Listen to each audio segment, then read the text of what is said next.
ามชายหาดนะคะตอนเย็นๆ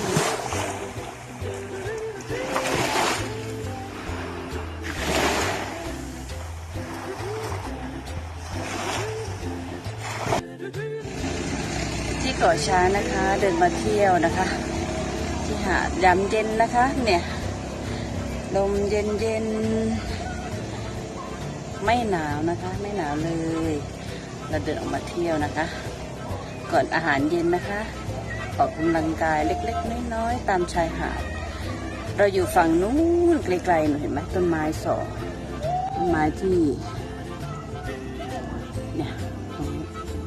เรือตรงนั้นใช่ไหมนี่เราอยู่ตรงนี้มุม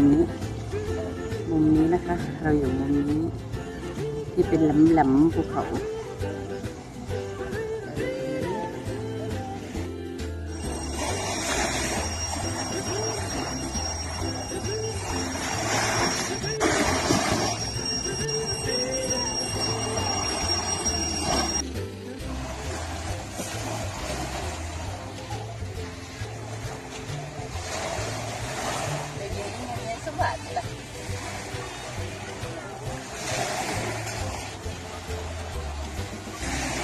Vart är du?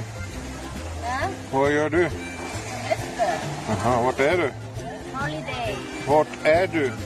ช้าง